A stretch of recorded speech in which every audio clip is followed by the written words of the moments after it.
to our channel Sonia A. Malay. ನ್ಯಾಯ ಗೆದ್ದಿತು. ಒಮ್ಮೆ ಒಬ್ಬ ಶ್ರೀಮಂತನು ತನ್ನ ಮಗನನ್ನು ವಿದ್ಯಾಭ್ಯಾಸಕ್ಕಾಗಿ ತಕ್ಷಶಿಲೆಗೆ ಕಳುಹಿಸಿದನು. ಶ್ರೀಮಂತನು ಕೆಲವು ದಿನಗಳ ನಂತರ ತುಂಬ ಸುಸ್ತಾಗಿ ಸಾಯುವ ಸ್ಥಿತಿಗೆ ಬಂದನು.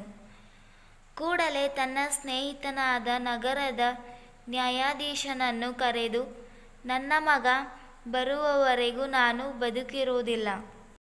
ನಾನು ಸತ್ತರೆ ಅವನಿಗೆ ಸುದ್ದಿ ತಿಳಿಸು. ಅವನು ಬಂದಾಗ ಆಸ್ತಿಯನ್ನು ಅವನಿಗೆ ಕೊಡು ಎಂದು ಹೇಳಿ ಮರಣ ಹೊಂದಿದನು. ನ್ಯಾಯಾಧೀಶನು ಶ್ರೀಮಂತನ ಮಗನಿಗೆ ಸುದ್ದಿ ತಿಳಿಸಿದ. ಆತ ದುಃಖದಿಂದ ಊರಿಗೆ ಬರುವಾಗ ದಾರಿಯಲ್ಲಿ ಸಿಕ್ಕಿದ ಒಬ್ಬನಿಗೆ ಎಲ್ಲ ವಿಷಯ ತಿಳಿಸಿದನು.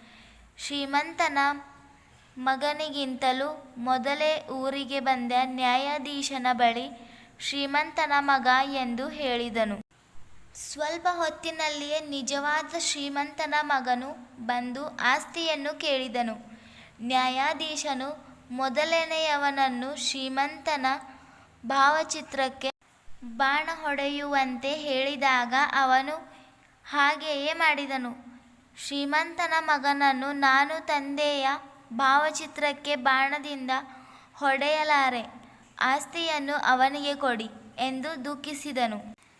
ನ್ಯಾಯಾಧೀಶ ಎಲ್ಲ ಆಸ್ತಿಯನ್ನು ನಿಜವಾದ ಮಗನಿಗೆ ಕೊಟ್ಟು ಮೋಸಗಾರನನ್ನು ಶಿಕ್ಷಿಸಿದನು.